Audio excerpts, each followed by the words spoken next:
ഈ പാലത്തിന് മുകളിൽ നിൽക്കുമ്പോൾ എനിക്കൊറ്റ ചിന്തയേ ഉള്ളൂ. ഒരു നൂറ്റാണ്ട് കാലം കൂടി ഈ ഭൂമിയിൽ ജീവിക്കാൻ കഴിഞ്ഞിരുന്നുവെങ്കിലെന്ന്. ഒരുപാട് ജീവൻ ഇതിനു മുകളിൽ നിന്നും താഴേക്ക് ചാടി ഹോമിക്കപ്പെട്ടിട്ടുണ്ട്. ഇവിടെ നിൽക്കുമ്പോൾ 1000 തവണ എനിക്കും തോന്നിയിട്ടുണ്ട് ഈ താഴ്വാരത്തിലേക്കൊന്ന് പറന്നിറങ്ങാൻ. ഇവിടെ എൻ്റെ മനസ്സിനെ ചഞ്ചലപ്പെടുത്തുന്ന എന്തോ ഉണ്ട്. അതൊരു പക്ഷേ ആഗ്രഹങ്ങൾ പൂർത്തിയാക്കാൻ കഴിയാതെ ഇവിടെ പൊലിഞ്ഞ് മനസ്സുകളുടെ പ്രേരണയാകാം എന്നെയും അവരിലൊരാളാക്കാൻ. നാട്ടിൽ നിന്നും ഇറ്റലി എന്നൊരു മറ്റൊരു ലോകത്തേക്ക് പറന്നിറങ്ങുമ്പോൾ 1000 സ്വപ്നങ്ങളായിരുന്നു മനസ്സിൽ. പക്ഷേ ഇവിടെ സ്പൊളേത്തോ എന്നീ കൊച്ചു ഗ്രാമത്തിൽ ഉറ്റവരാരുമില്ലാതെ ഒരു വലിയ പഴയ വീട്ടിൽ ഒറ്റയ്ക്ക് താമസിക്കുമ്പോൾ എനിക്ക് കൂട്ടായി ഏകാന്തത മാത്രം. ആദ്യമൊക്കെ ഏകാന്തത എന്നെ ഭയപ്പെടുത്തി. പക്ഷെ കാലം കഴിയും തോറും ഞാനതിനെ പ്രണയിച്ചു തുടങ്ങി. ആരോടും ഒന്നും സംസാരിച്ചിട്ടില്ലാത്ത ദിവസങ്ങൾ, ആഴ്ചകൾ പോലും ഉണ്ടായിട്ടുണ്ട്. ഏകാന്തതയിലൊരാശ്വാസം എന്ന പോലെയാണ് മദ്യപാനവും പുകവലിയും എൻ്റെ ജീവിതത്തിലേക്ക് കടന്നു വരുന്നത്. ഒരു മനുഷ്യായുസിൽ കുടിക്കാനും വലിക്കാനും കഴിയുന്നതിനേക്കാൾ കൂടുതൽ ഞാനത് ഉപയോഗിച്ചിട്ടുണ്ട്. അപ്പോൾ എനിക്ക് തോന്നി അതാണ് ജീവിതമെന്ന്. എങ്ങും തിക്കും തിരക്കുമില്ലാത്ത ഈ തെരുവീതിയിലൂടെ നടക്കും, പിന്നെ ഈ മലമുകളിൽ വന്നിരിക്കും. അങ്ങനെ ഒരു ദിവസം ഇവിടെ നിൽക്കുമ്പോൾ ഞാനത് കണ്ടു. ഒരു മനുഷ്യായുസിനെ കൂടി കെട്ടിപ്പുണരാൻ, അതിൻ്റെ ചോര കുടിക്കാൻ വെമ്പുന്ന ഈ താഴ്വരയിലേക്ക് പറന്നിറങ്ങാൻ അവൾ ശ്രമിക്കുന്നു. ഒരു നിയോഗമെന്ന പോലെ എനിക്ക് അവളെ രക്ഷിക്കാൻ കഴിഞ്ഞു. ഗബ്രിയേല. അവൾ ഈ നാട്ടുകാരിയല്ല. സൗത്ത് അമേരിക്കയുടെ ഏതൊരു ദ്വീപിൽ നിന്നുമാണ് അവൾ വരുന്നത്. അവൾ പറഞ്ഞ കാര്യങ്ങൾ കേട്ടപ്പോൾ എനിക്കാദ്യം സിമ്പതിയാണ് തോന്നിയത്. താമസിയാതെ, ഭാഷകളുടെ അതിർവരമ്പുകളില്ലാതെ ഞങ്ങൾ പ്രണയത്തിലായി. ഞങ്ങൾ ഒരുപാട് സംസാരിക്കുമായിരുന്നു. ഞങ്ങൾക്ക് പരിചിതമല്ലാത്ത മുറി ഇറ്റാലിയൻ ഭാഷയിലൂടെ, ആംഗ്യങ്ങളിലൂടെ ഞങ്ങൾ കൂടുതലെടുത്തു. അവളോടടുക്കും തോറും എൻ്റെ മനസ്സിൽ കുറ്റബോധം കൂടി വന്നു. എന്നെയും കാത്ത് നാട്ടിൽ മറ്റൊരു പെൺകുട്ടി കാത്തിരിപ്പുണ്ട്.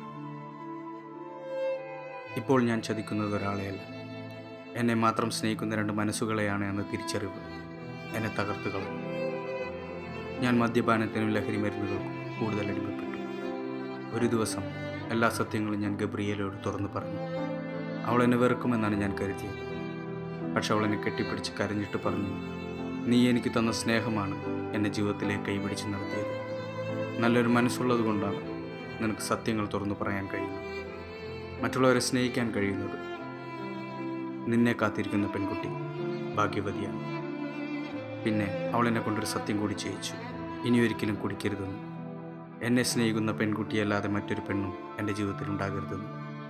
അന്ന് ഈ വഴിയിൽ വെച്ച് ഒരു സ്നേഹചുംബനവും തന്നിട്ട് പോയവളെ പിന്നീട് ഒരിക്കലും ഞാൻ കണ്ടില്ല. നാളുകൾക്ക് ശേഷം എനിക്കൊരു ഫോൺ കോൾ വന്നു. ഫോണിൽ കേട്ട ശബ്ദം എന്നെ കരയിച്ചു. ഏകാന്തതയുടെ ഈ താഴ്വരയിൽ ഒരുപാട് സ്നേഹം തന്നെന്നെ തനിച്ചാക്കിയിട്ട് പോയ എൻ്റെ കൂട്ടുകാരി. ഞാൻ അവളോട് ചോദിച്ചു, നീ എവിടെയാണ്? അവൾ പറഞ്ഞു, ഞാൻ എൻ്റെ നാട്ടിലേക്ക് തിരിച്ചു പോകും. ഇനി നിൻ്റെ ജീവിതത്തിൽ ഞാൻ പാടില്ല. പക്ഷേ ഇന്നും എൻ്റെ മനസ്സിൽ നീ ഉണ്ടാകും. അതിൽ പിന്നീട് ഒരിക്കലും ഞാൻ അവളെ കേട്ടിട്ടില്ല. ഇന്നും അവൾക്ക് കൊടുത്ത വാക്ക് ഞാൻ പാലിച്ചു. എൻ്റെ പെൺകുട്ടിയല്ലാതെ മറ്റൊരു പെണ്ണും ഇന്നുവരെ എൻ്റെ ജീവിതത്തിൽ സ്ഥാനം പിടിച്ചിട്ടില്ല.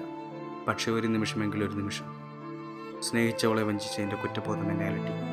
ഞാൻ ലഹരിയിൽ അഭയം കണ്ടെത്തി. അമിത ലഹരി പലപ്പോഴും എന്നെ ആത്മഹത്യയ്ക്ക് പ്രേരിപ്പിച്ചു. പക്ഷെ ഭാഗ്യം കൊണ്ട്, അല്ലെങ്കിൽ എന്നെ സ്നേഹിക്കുന്നവരുടെ പ്രാർത്ഥന കൊണ്ട് ദൈവം എന്നെ കൊണ്ട് അത് ചെയ്യിച്ചില്ല.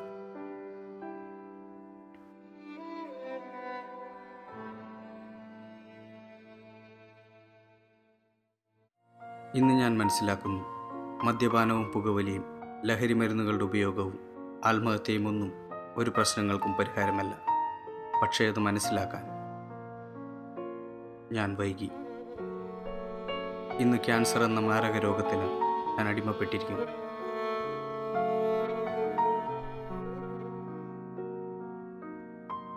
എല്ലാം അറിഞ്ഞുകൊണ്ട് ഇഞ്ചിഞ്ചായി മരിച്ചുകൊണ്ടിരിക്കുന്ന ഒരമ്മ എനിക്കുണ്ട്. എന്നെ അവരെക്കാളധികം സ്നേഹിക്കുന്ന സുഹൃത്തുക്കളുണ്ട്. ഇതൊന്നും അറിയാതെ എൻ്റെ വരവിനായി, അവളുടെ സ്വപ്നങ്ങൾ പൂവണിയുന്ന ദിവസത്തിനായി കാത്തിരിക്കുന്ന ഒരു പെൺകുട്ടിയുണ്ട്. ഇവർക്കൊന്നും കൊടുക്കാൻ എൻ്റെ കയ്യിൽ മറുപടിയില്ല. കാരണം ഈ വിന ഇത് ഞാൻ വരുത്തി വെച്ചതാണ്.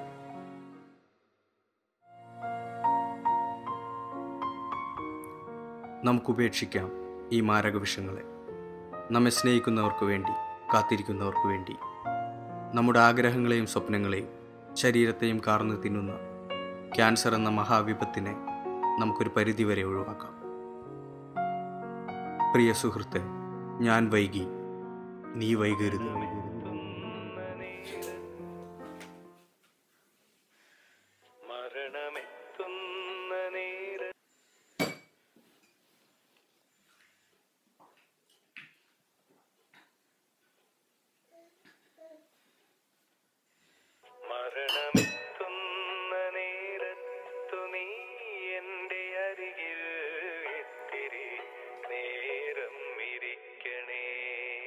മരണമെത്തുന്ന